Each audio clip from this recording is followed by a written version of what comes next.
maaleykum salaam Babacar di nuyu mboolem ñi ànd ak rajo Futur Média xibaar yi ñu doore kook mairie bu Dakar Plateau ak ministre gi ñu dénk wàllum urbanisme lëngoo nañu ngir seetal Ndakaaru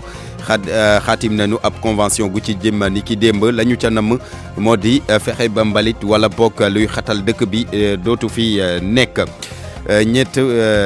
ñeent fukk ak juróomi nappkat yu Sénégal ya ñu tegoon loxo fële ca Guinée Conakry bàyyi nañu leen démb ci guddi mu di xibaar gu nu nangoo ci sunuy naataango yu source a ambassadeur bu Sénégal ga ca Guinée nag dox na ci jéego yu rëy xeex gi ñuy xeex gi autorités yi di xeex terrorisme ak njaayum nit ñi duñu ci autorités yi daal nee ñu duñ ci jóg dañ koy sax faf baral wala boog yokk ko bu ñu sukkandikoo ci kàdduy jëwrin gi ñu dénk l'armée bi Sidiki Kaba nag di ci sàkku njàppaleem askan wi élection gox yeeg goxaat yi ci weeru mars atum 2021 lañu ko jàpp waaye nag dogal gi du ñëpp ci ànd ku jéey politique beeg ñi fare ci nguur gi ku ci nekk ak noo ko gisee daañu ci ànd ak Pape Bes Diba tàggat yaram football mondial U17 Sénégal tey lay jongante 8e de finale am digganteem ak waa Espagne leeral yeeg Cheikh Tidiane Diagne ci biir xibaar yi ñeel wàllu ada daan ci ànd ak Ndate Diop li ci yéenekaay yi la ñu jeexale ak Mamadou Mohamed Ndiaye. ala Sonko moo fare ci machine yi mbokk yi nu ngi leen di gërëm rafetlu seen ànd ak rajo Futur Média fexe ba mbalit wala boog luy xatal dëkk bi dootul nekk fii ci Ndakaaru loolu nag moo tax a jóg mairie bu Dakar Plateau ak ministre gi ñu dénk wàllum urbanisme xaatim nañu ab convention gu ci jëm ni ki démb ñu ne daal lépp luy mbalit wala boog luy xatal dëkk bi lañ fi bëgg a jëlee ñu teewlu ci Alioune Ndoye mooy maire bu Dakar Plateau. convention boobu lan li ko wund mooy dañoo bëgg defaraat dëkkuwaay cet gi vraiment encombrement yooyu yëpp ñu mën koo wàññi dindi ko ñun nag boo gisee ni mu demee parce que dañoo bëgg askan bi def ko yëfam muy askan bi ñi fi dëkk ñi fi daan seen dool ñi fi liggéey ñi nga xam ne xëy na dañu ñëw jël seen oto ñëw rek régler problème dem ñoo ñëpp ñu bokk xeex bi pour defar Dakar jox ko beneen xarkanu kanam li ñuy def nii dañ ko waxtaan ak nit ñi ku ci ne ca fa nga yëngu jóguñu pour gaañ kenn dañuy ànd ak ñoom defar te jàpp naa ne tey parce que loolu lañ jiital da waxtaan ak nit ñi nit ki aussi ñun man bëgguñu rey plateau maanaam commerce bi fi ne jóguñu pour rey ko parce que loolu moo tax plateau am tur bi mu am waaye nag dañuy defar te kuy defar itam yenn saa yi nag di nga toj nen pour am omelette du dëgg mais ci ñi fi ñu toll tey ak ñi xam ne ñoom ñooy acteurs yi gëwuma ni jafe-jafe dana ci am. mu nekkoon Alioune Ndoye maire bu Dakar Plateau jógee Dakar Plateau wutali Ziguinchor ak kuréel gi nga xamante ni moo ëmb entrepreneur ya fay yëngu ñoom nag ñu ngi ñaawlu quota bi nga xamante ni moom la ñu leen di jox ne quota ba dañu jàpp ne tekkiwul dara quota yooyu ñeel doxalinu marché public ya foofu la ca Ziguinchor ñu ne loolu boo ko seetloo dafay nasaxal seen liggéey ñoom entrepreneur ya nekk foofu la ca Ziguinchor ba noppi it day tax la ñu war a jël nay liggéey xëyub ndaw ñi du ñu ko mën a jël ndax seen doole du ko te attanati Lamine Ba. marché public yi nga xam ne dañ ko jox entreprise locale yi fii ci Ziguinchor daanaka téeméer yoo jël matul sax juróom yi loolu tax na nag ba entreprise yi ñu ci bëri dañuy am ay jafe-jafe ci seen i doxalin bañ sukkandikoo ci kàddu Pape Ibrahima Sidibé moom moo jiite kuréel bi nga xam ne moo ngi ëmb entrepreneur yeewoo fii ci Ziguinchor. suñu jafe-jafe bi moom mooy jot ci marché yi rek. boo jëloon téeméer li tollu juróom rek la ñuy entrepreneur Casamance wala région Ziguinchor di bénéficier waaye ñi koy liggéey entreprise yi jógee feneen la mais dañoo bëgg ñu xam ne entrepreneur mooy doxal réew mooy doxal gox donc tey jii nii bu ñu ko mënoon jox ñu taataan tete ñu accompagner ñu moo gën ñu koy jox ñeneen parce que ñooñu ku ñu koy jox noonu bénéfice bi da koy yóbbu da koy jëngaane élément ñi koy li war a liggéeyal daf leen di indaale. entrepreneur yu Ziguinchor ñoo ngi yëkkati kaddu ci am ndaje bi nga xam ne nag directeur de cabinet du ministre du commerce moo ko jiite mu jëm ci wàllu tàggat entrepreneur yi ngir yokk leen xam-xam Ousmane Diémé di directeur bu cabinet du ministre du commerce ne dëgg la entrepreneur yi nekk ci Ziguinchor faaw ñu jàppale leen boole leen ak entreprise yu mag yi ngir ñu mën ci génn. lépp luy xamante ne structure bi nga xamante ne day yëngu ci wàllu accompagnement ci wàllu financement bu jeune entrepreneur yi ñëwee ñu gunge leen financer leen ndax ñu mën a samp ñoom itamit seen entreprise ndax ñoom ñooy dimbali. ci xeexum ndóol mi. li nga xam ne entrepreneur yi Ziguinchor nañ ko yëkkati ay kàddu di sàkku ci kilifa yi ñu jàppale leen ngir ñu jot ci marché yi bëri na waaye dafa mel ni kenn déggu leen ci seen jàmbat boobule Lamine Ba Ziguinchor rajo Futur Média. Lamine Ba ni ki tey jii ci suba ci kanam tuuti waa mouvement FRAPP France Dégage ak forum social sénégalais daañu seq ndajeek taskati xibaar yi lañ cay waxtaanee mu dib marché ndox mi fii ci Sénégal bi ñu jël jox ko entreprise française bi di Suez. lu bees ci nappkat yi nga xamante ni ay nappkatu sénégalais lañu ñu tegoon leen loxo fële ca Guinée toll woon nañ ci juróom-ñetti nappkat bàyyi nañ leen niki démb ci guddi bu ñu sukkandikoo ci sunuy naataango yéenekaay bi di Source A mi joxe xibaar bi loolee nag mu ne ambassade bu Sénégal ga ca Conakry dox na ci ay jéego yu am solo juróom-ñetti nappkat yu Sénégal yooyu nag ñu ngi leen tegoon loxo ci dëkk yi nga xamante ni ñoom ñoo dend ak Conakry ndaxte dañu leen jàppoon li taxoon ñu jàpp leen bokkoon na ci situation politique fi nga xamante ne situation politique ga ca Guinée ambassade bu Sénégal ga ca Conakry nag ma nga nekk di lijjanti nan lay def ba daal di leen andiwaat fii ci Sénégal ñu des ci wàllub napp gi ba léegi ak secteur bi nga xamante ni daanaka mu ngi ci ay jafe-jafe rawatina ci département bu Dagana ay problème yu bëri nag nemmeeku nañu ko ci wàllum napp bi la ko waral mu di ñàkkum jumtuwaay ak it sax nit ñu xarañ ñoo nga xamante ni mënees nañu toppatoo secteur bi le mu di situation boo xamante ni acteurs yi ñu ngi koy ñaawlu li ñu bëgg ci jamono ji moo di daal ñu gën leen a taxaw ba pare texte yi nga xamante ni ñoo tënk wàllum napp bi fii ci Sénégal ñu yeesalal leen ndax dañoo yàgg fexe daal ba ñu gën a méngoog jamono ñu ànd ceeg Mamadou Diagne suñu ndaw la ca Dagana. secteuru napp gi mi ngi si guute fii si biir département bu Dagana mu nekk secteur boo xam ne tey mi ngi ëmb lu toll si 3,7 nappkat ay nappkat yoo xam ne tey ji sax dañu leen seetaan bu ñu sukkandikoo si kii di Mamadou Fall jiite service départemental pêche ak surveillance fii si biir Dagana moom milieu mi ngi xam ne ni bokk na si ay jafe-jafe yoo xam ne ñi ngi koy jànkonteel li jëm si wàllu moyen ak personnel. jën bi na mu bëree woon bëreetu ko li ko waral am na ay infrastructure yu ñu naan barrage comme barrage mel ni Diama ak barrage Manantali ñoo indi ay soppeeku ci ndox mi ci dex yi ba nga xamante ni jën yi nañ daan nañ daan nenee demeetul noonu jën bi manqué na fi. sur le plan technique service bi jafe-jafe bi mooy ñi fi ne néew lañu techniciens yi ñaar lañ pratiquement mooy yi ñuy déplacé woon nag ci biir département bi am nañ fi benn oto ne 4x4 pick-up c'est vrai que xaw na yàgg trop nag am na fukki at ak juróom. ay jafe-jafe yoo xam ne tey moo waral kii di Mamadou Fall di sàkku si ñu soppi lii nga xam ne mooy texte yi te teg fi ay loi ay règlement yoo xam ne dëppoo na ak contexte actuel bi. napp gi boo xoolee loi bi ko réglementé ba fi ñuy wax nii mooy la loi 6340 du 10 juin 1963 et son décret d'application boo xoolee ñaari texte yooyu loi yooyu ñu ngi leen defar ci jamonoy président Senghor dafa yàgg diggante bi nag napp gi dafa changé dafa laajaat au nouveau code de la pêche continentale. laata coppite yi di ñëw kii jiite service départemental pêche ak surveillance fii si Dagana mi ngi xam leen ni mi ngi xar tànk tubayam ngir yeesalaat secteur bi te loolee mi ngi koy jaare si ay projet bu si mel na taxawal lii nga xam ne mooy marché central bu poisson fii si Richard Toll si at yi ñu jëm Mamadou Diagne Richard Toll rajo Futur Média. Mamadou Diagne ñu wax ci beneen secteur mu di njàng meek njàngale mi. fan yi nag moom jàngalekat yu ay syndicat ñu ngi xupp ne boo moytuwul daañu soobu cib grève loolaa tax ñu sampa laaj ndax dañoo war a sanctionner jàngalekat yi nga xamante ni dañuy grève dem di ñibbi wala boog ñi nga xamante ni dañuy faral di absenté lu bëri ci seen i classe loolu nag jox nañ ci kàddu élèves yi ñu ci bëri ci ñoom nee nañu daal loolee xel mën na ko nangu waaye nag am nañ ci ñoom ñoo xamante ni daal d'accord ñu li ñu jàpp kay moo di nguur gi dafa war a seq waxtaan ak jàngalekat yi wax leen lu nu mën a dégg ñu ànd ceeg Virginie Léontine Sagna. waaw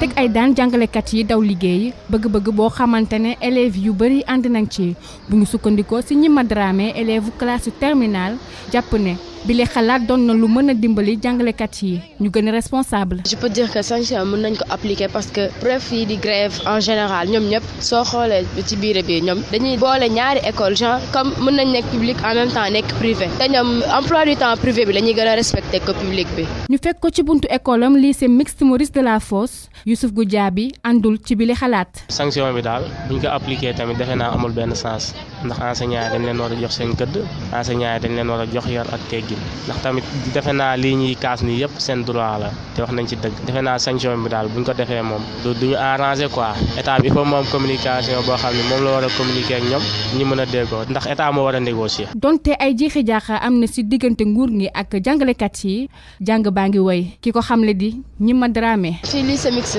Maurice Delafosse cours yi ñu ngi déroulé normalement prof yi ñu ngi ñëw respecté nañ emploi du temps bi moom ci fàttali jàngalekat yi di xamle dinañu yëngal su dee nguur gi jubluwul ci seeni ay ñaxtu ci loole nag ñii di élèves yi di woo nguur gi ak jàngalekat yi ngir ñu ut ay saafara ngir jàng bu ren mën a am ci dal. RFM rajo askan wi. ñu dem ca Touba foofu nag ki ñu jàpp ne moo faat soxna si di Khady Seye juge premier cabinet bu tribunal bu grande instance daal dina ko mandat de dépôt Cheikhna Diop lay wuyoo moom sax ne nangu na ne moo faat soxna soosule ci kanamu procureur de la République la waxee lu ne mel. ca Touba ba tey ak cambriolage bi ñu nemmeeku fële ca marché Ocass ay defkatu ñaawteef ñoo dal foofu ci benn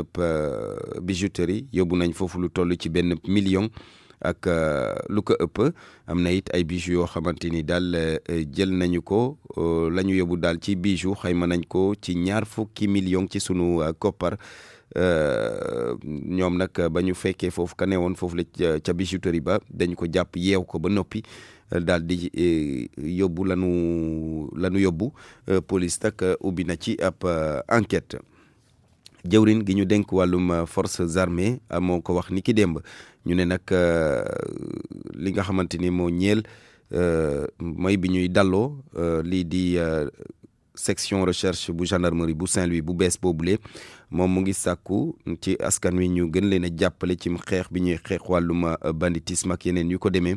nee na nag xeex bi ñuy xeex terrorisme wala bokk njaayum nit loolee autorités yi duñ ci jóg ba tax ñi mu ciy sàkku ndimbalu askan wi ñu jàppale leen ci wàllu woowule ñu ànd ceeg Mohamed Nabi Sila. tabax yu bees te neex a ràññee nekk ci biir quartier bu Légion Nord de gendarmerie bu Ndar di firndeel tabax yu bees yu njox section de recherche bu gendarmerie bu Ndar tey nag mu gën a yaatal liggéeyam ci fexe ba xeex lépp loo xam ni dafa aju ci musiba yi faral di dar askan wi lee. Dans l'après-midi à Saint-Louis dañuy inaugurer la section de recherche de Saint-Louis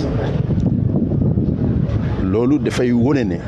la montée en puissance de la gendarmerie dans sa capacité d'opérationnalisation ci li nga xam ne mooy lutte contre la criminalité te criminalité bi nga xam ne gis nañ ko jël na ay formes yu bare. ministre forces armées Sidiki Kaba jiite woon ndaje gu ni mel xamle yaakaar wu ñu am bi ñuy jëmal lu ni mel askan wi seen bopp war a dugal seen loxo bu baax a baax ngir yombalal liggéeyu takk der yi lee. forme yi nga xam ne loolu classique yi nga xam ne loolu la ñu xamoon mooy grand banditisme mais léegi dañu war a sóoraale le trafic de drogue trafic d'êtres humains mais ak yeneen trafic surtout le terrorisme suñu frontières yi loolu yëpp day wane ne la gendarmerie nationale mu ngi liggéey te gis naa tamit ay gendarme ñi nga xam ne dañu am résolution pour def seen liggéey def li nga xam ne président de la République Macky Sall wax na ko mooy de assurer à chaque Sénégalais kaaraange bi nga xam ne loolu la soxla pour que mu mën a dox li mu war a dox ci réew mi. inauguration bu ni mel kilifa mairie bi rafetlu ko gannaaw ba ñu firndeelee liggéey bu am solo bi gendarmerie nationale di def ci biir réew mi. RFM ci Ndar Géej Mohamed Nabi Sila ñu dem ca Kaolack wax ci gàmmu gi nga xamante ni ñu ngi koy waajal jëwrin gi ñu dénk wàllum ndox mi ak it wàllum assainissement di Serigne Mbaye Thiam ma nga fa woon démb daal dina nag ne engagement yi nga xamante ni daal ay service am jël nañu ko daañu ko def ndax nee na lu toll ci 200 ay robinet daal daañu leen installé ci këru diine ya foofu la ca Kaolack am na it fukk ak juróomi camion hydrocureur yoo nga xamante ni daañu leen mobiliser nee na nag fi lekk gàmmu gi daal lépp dana sotti ñu teewlu ci Serigne Mbaye Thiam ci micro Ibrahima Diame. ñu ngi tàmbalee Medina Baye ñu seet si Serigne Maye Ibrahima Niass suñ fi jógee danañu dem Kaneen danañu dem Léona Niassène danañu dem Casaville danañu dem Touba Ndorong loolu nag pour li nga xam ne jàppoon nañ ne war nañ koo def. pour que jafe-jafe bañ a am ci mbirum ndox ak assainissement ci gàmmu gi ndax li ñu tënkoon ñu ngi koy def wala déeg fan lañ ci toll ak aussi sëriñ si laaj leen aussi ndax am nañu yeneen besoin wala yeneen soxla yoo xam ne yi moom la ñuy wax donc ñëw nañu sëriñ bi fii rendre ko compte dañ ko def tamit ci yeneen kër yëpp te gis nañ ne daal li nga xam ne moom la ñu waxoon ne dañ koy def ci mbirum ndox ak assainissement ñu ngi tegu ci yoon pour ñu def ko am na ci loo xam ne lii def nañ ko am na loo xam ne lii ñi ngi koy liggéey fi mu nekk nii te balaa gàmmu gi incha allah dana pare. waaw robinet yi ci mbedd yi ñoom ñi ngi fii par exemple ñi ngi laajte woon ñaar téeméer yi ñu ngi koy defar fi mu nekk nii lu mat téeméer ak juróom fukk ak ñeent defe naa démb installé woon nañ ko li ci des ñu ngi koy installé li ñu laajte woon ci camion yi nga xam ne ñooy vider fosse yi ci kër yi loolu tamit lim biñ ci laajte woon mooy fukk ak juróom yooyu yëpp mi ngi commencé di liggéey. am na aussi ay branchements sociaux dañ ci profité aussi pour def ay branchements sociaux. mu nekkoon Serigne Mbaye Thiam di jëwriñ gi ñu dénk wàllum ndox meek wàllum assainissement démb ma nga woon ca Kaolack. jóge Kaolack dem ca Tiwaawoon ba tey lu ñeel gàmmu gi ñuy waajal groupe Futurs Médias fi mu ne nii nag taxaw na ngir lépp lu nga xamante ni daal couverture la mu def ko na mu waree am na dispositif bu am solo boo xamante ni ma nga foofule ca Tiwaawoon loolu la Birane Ndour xamle moom mooy directeur général groupe Futurs Médias nga xamante ni démb ma nga fa woon ànd ak délégation bu takku gannaaw ba mu dajeek xalif général des Tidianes nag di Serigne Babacar Sy Mansour am na ay kàddu yu mu rotal ci micro Cheikh Anta Diop. waxtaan bi waxtaanu jàmm la waxtaanu mbokk la fii suñu kër la comme niñ koy waxee rek ñun journaliste liggéeyam dafa metti xamuñu parparloo suñu kilifa Youssou Ndour daf ñuy wax toujours bu diine di xewle ñëpp ñàkk donc muy màggal muy gàmm fii ci Tivaouane Ndiassane di Kaolack fu mu munti doon Thiénaba dañuy dem am fa taxawaay bu mat sëkk muy chrétien yi lépp li nga xamante ne diine bi daf ko laaj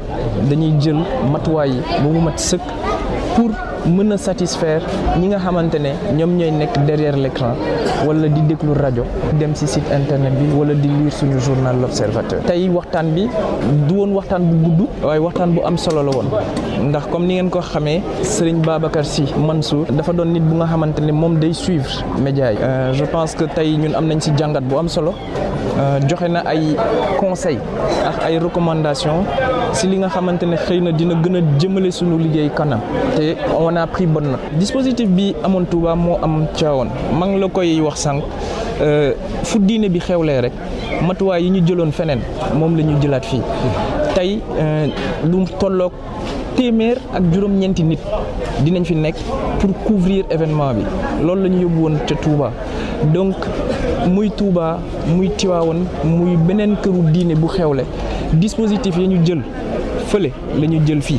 mu doon benn dispositif bu nga xamante ne ñëpp dinañ ci am une satisfaction totale. mu nekkoon Birane Ndour di directeur général groupe Futurs Médias démb gannaaw ba mu demee ca Tivaouane mu di visite boo xam ne dafa ñeel gàmmu gi waxtaan na ceek xalif général des Tidianes fukki simili ak juróom-ñaar. ak RFM kumpa jeex na. Barthélémy Ngom. fukki simili ak juróom-ñaar moo bootu ci juróom-ñetti waxtu Mala Sonko ñu waxti wàllum politique ak élection gox yeeg goxaat yi nga xamante ni namm nañ ko amal ci weeru mars ci atum 2021 waaye nag dogal googu léegi ñëpp ànduñ ci kujje politique geek ñi nga xamante ni ñoom ñoo fare ci nguur gi daanaka dañ ci waroo gis-gis ñu ànd ceeg Pape Bes Diba. As Babacar Gueye ndogal gouvernement bile bettu ko ndax xaaroon la lu ni mel moom mi yor élection ci wàllu réew mi muy laaj sax su fekkee ndogal googu du nasaxal dialogue politique bi. Et malheureusement en tant que lanceur d'alerte depuis très longtemps maa ngi wax ni dialogue bii daal du dialogue bu sincère et que tant que réglé wuñu la date des élections audité wuñu fichier bi évalué wuñu processus électoral bi yeneen li ñuy def yëpp dañuy ruumandaat rek duñu nax pour essayer de faire prolonger véritablement la date du le dialogue là pour pousser nit ñi ci loolu organiser élections yi en mars 2021 pour am prétexte maintenant jël les élections législatives de 2022 pousse ko couplé ko ak élection présidentielle lii daal moo doy waar moo tax man xaw ma lan la dañoo liggéey wala lan la ba ñu ñuy mener en bateau fanweeri séance ak juróom benn yi nga xam ne ay magum jëm. ci parti Pastef bu Ousmane Sonko amendement gouvernement bi la dañ ko jàppee ak manque de respect ci opposition bi ki yor élection bi Aljuma Sow di ko ñaawlu doxalinu ministre de l'intérieur. ñun dañu jàppoon ne pour que ñu fixer date bu bees il faudra que ñu auditer fichier électoral bi évaluer processus électoral bi li ko jëlee refonte globale bu 2016 bi ba ci élection présidentielle yi ñu mujjee def bañ koy def aussi xamoon nañ ne datu élection yu bees yi moo ngi dépendre ci loolu nga xam ne d'accord nañ ci audit beeg ak évaluation bi li muy jël ci temps mooy conditionné date bi nga xam ne moom la ñuy jël pour élection locale yi di ñëw ministre de l'intérieur jël na ndogal sans consulter kenn mu isolé wu beru dem fële ne moom ci boppam léegi jàpp na ne que élection municipale locale yi ñu jëm nii mars 2021 lañ koy organiser ñun mënuñ ñaawlu lu dul doxalin bu mel noonu loolu aussi daf ñuy dëggal rek ñun li nga xam ne moom la ñu jàpp depuis njëlbeen bi mooy ñi nga xam ne ñoom la ñu sëkkal yëf yi ay nit la yoo xam ne jaruñu wóolu. ci wàllu majorité bi ñi ngi dalal di wax nag il faut gars yi xam lu ñu bëgg échéance bu ñu def ci amendement bi da leen di permettre rek ñu am temps bu doy. Cheikh Sarr bokk ci kenn kuy teewal nguur gi ci dialogue bi. ñun bi ñuy waxtaan ñu jàpp ne au moins lu mu tuut dina am juróom-benn weer boo ci boolee ne boo paree càmbar boobu dina am ñàkkul ay loi yu bees yu ñu war a wote nga war ko dugal ci code électoral wala war ko dugal ci code général des collectivités territoriales loolu yëpp day firndeel ne lu bëri war nañ koo liggéey balaa ñoo fixé date élection bu ñu waxee mars 2021 nag dañuy jël ay garantie pour que mu bañ a amaat beneen report. luñ ci mën a wax mooy amendement bi nekkul nag luy jubbanti dialogue bi nga xam ne déjà sax ci pan la nekkoon. RFM Sport. Cheikh Tidiane Diagne nu ngi lay nuyu. maa ngi lay fay Barthélémy Ngom. Coupe du monde U17 ngay tàmbali. waaw di wàllu football Sénégal tey jii nag ci ngoon ci bu 19h30 jotee di heure Ndakaaru dina dal di kon bokk jongante ak naataangoom bu Espagne ci wàllu 8e de finale googu Coupe du monde. ñàngat nag moo di équipe bu Espagne dafa di équipe bi nga xamante ni li muy tey bal te bëgg football loolu wërsu na li nga xamante daal moo di njort ñu bëri rawatina ñi nga xamante ni sax ñoom seen xam-xam dafa màcc ci li nga xamante ni moo di footballu Espagne Abdou Diouf Junior nag jot na seq waxtaan ak ñoom ñu ngay décortiquer jeu Espagne ak Sénégal ban taxawaay la war a mën a am diggante ak Espagne ki tey ji. war nañ def lépp ba tere Espagne mu football ci ni mu koy tàmm di defee technicien bii di Cheikh Gueye mooy entraîner Stade de Mbour foofee ca Espagne la amee diplôme 3e degré am. dañuy bañ tam espagnol yi génnee ñu trop suñu zone aspiré ñu parce que bu ñu aspiré mooy tax espace yi di rëy ñuy mën am dara mais su fekkee ñun fexe nañ ba tëj espace yi resserré suñu ay ligne espagnol yi bu boobaa daan xaw a jaaxle te ñun daan mën a am dara. Limamoulaye Diop Mbeng moom tamit xam na bu baax championnat espagnol football na fa ca Real ak ca Atlético Madrid moo jiite Académie del Bosque bu Parcelles Assainies nee na U17 yu Sénégal jaay xadar rek la ñu war a def seen naataango Espagne que ci war a conseillé ko neel booy nañu génn ñu jouer comme Atlético de Madrid def benn match boo xam ne gagne Mourinho la Espagne dañu am benn doole boo xam ne boo déggee ñoom seen i jeu maanaam jàpp bal di ko passante bal sur terre tiki taka di nga sonn trop. Limamoulaye Mbeng ak Cheikh Gueye nee nañu daal jongante bu metti mooy xaar U17 yu Sénégal. bu ñu bàyyi espagnol di football bu ñu bàyyi espagnol di téye monopole ballon bi bu ñu bàyyi espagnol di gagner possession de balle bi. match la boo xamante ni buñ la gagné rek da ngay toog kon mu am benn xel boo xamante ni war nañ ko demee bañ wax rek ni match yëpp ñooyam rek noonu la ñuy footballee match yëpp. attention ñun ñëpp xam nañ ni les espagnols dañu mën a tiki-taka ak teg bal bi. ñaari techniciens yi xam bu baax championnat espagnol nee nañu daal gëm nañu ne Sénégal war na mën a daan Espagne waaye nag faaw ñu joxe ba joxe lu ñu amul. Abdou Diouf Junior jàppale nag ndorteelu équipe bu Afrique yi ci gile 8e de finale baaxul dara ndax démb ñaar ci ñoom daal nañu toog gannaaw 8e de finale yi moo di Angola ak Nigéria Angola ka ko éliminé moo di Corée du Sud benn bal ci dara ñaareel ba di Pays-Bas mi nga xamante ni moo mujj am ndam ci digganteem ak ñii di waa Nigéria ñetti bal ci benn ñu daal di wax ci Génération Foot mi nga xamante ni moom itam daal dina toog gannaaw ba mu jàmbaarloog naataangoom bu SCA FC bu Bénin démb la woon ci Cotonou dimanche retour lii di tour cadrage coupe de la confédération donte sa Génération Foot jot na kon bokk am ndam ci temps réglementaire bi waaye bi ñu ko méngaleeg match aller bi dañoo daal di match nul ku ci nekk nag jot a gagné moromam benn bal ci dara ñu mujj dem série de tiro bi waaye foofu Génération Foot dafa daal di lajj ñett digganteem ak équipe boobule di SCA FC bu Cotonou ñu daal di waxtaane bi leen wàllu Ligue des champions ak ci li jëm ci phase retour yi daal nañ ko door ni ki kon bokk démb Liverpool moom dafa daal di am ndam ca dëkkam diggante ak Racing Genk di club bu Belgique ñaari bal ci benn Sadio Mané jot naa dugg ba match bi desee fukki simili ak juróom Naples ak Salzbourg daal di def match nul 1 but partout jàppale nag boobu Liverpool moom moo féete ci bopp raw gàddu gi daal di am juróom-ñeenti poñ ñi di waa Napoli daal di am juróom-ñetti poñ ci groupe F bi FC Barcelone moom démb mën nañ ko méngale sax lajj ndax ca dëkkam dafa daal di match nul 0 but partout diggante ak Tchèque yi di waa Slavia Prague 0 but partout nañu ko daal di waxee match ko amoon solo diggante Borussia Dortmund ak Inter de Milan ndax Borussia Dortmund dafa daal di wëlbati mbir yi donte sax ñi nga xam ne di waa Inter ñoom ñoo mën a woon ñaari bal ci dara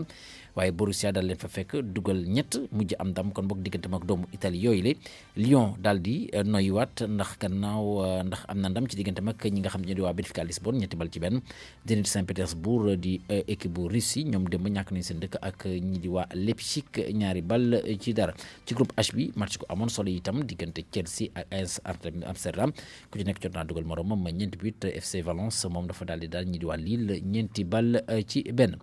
bu loolu weesoo ñu daal di dellu suñu waxtaanee bi la yoon wàllum cyclisme ak Tour du Sénégal niki dimanche gii lañ ko daal di kon bokk fas yéene door diirub semaine dañu daal di wër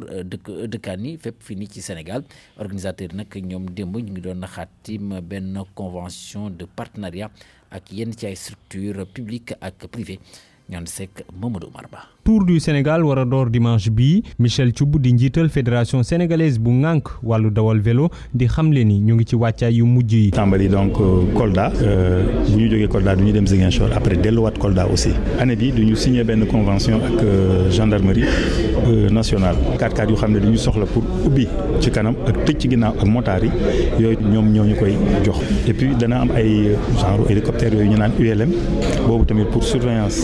aérienne bi. directeur Tour du Sénégal bile am mbégte lool ci njiital La Poste ndax déggoo bi ñu xaatim tey jii. ndekete moom moo ñu gën a bëgg vélo nag xam nga Kolda boo xoolee dëkku vélo la donc moom tout de suite dafa gis opportunité bu xam ni nekk na ci vélo bi nekk na ci Tour du Sénégal. Poste nag dafa am benn plan de développement et plan de développement boobu il fallait que mu jaar ak vélo bi ak cyclisme bi pour ñu mën a wër gox yu bari ci Sénégal. Béa Fall di directeur du marketing et de la communication bu La Poste jàpp ni wàllu vélo moom daanaka société bu ci dugg du ko rëccu. alors c'est un événement historique mais aussi xew bu historique la waaye itam dina indil lu bëri suñu entreprise yi dina tax entreprise yi gën a moom seeni bopp ci seen wàllu dundin mën nañoo dem sax bay amal ay événement yu mag yu ñu coow ci àdduna bi yëpp. un événement d'envergure internationale. Tour du Sénégal waroon door avril 2018 ñu reporté woon ko ndax élection yi ndax itam jafe-jafe koppar.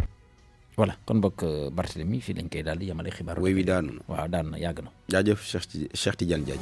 pour man RFM mooy rajo bi gën a jege askan wi. RFM rajo bi jaamu seen soxla. ñu tàbbi ci xibaar yi ñeel wàllum aada dalal kii di Ndate Diop.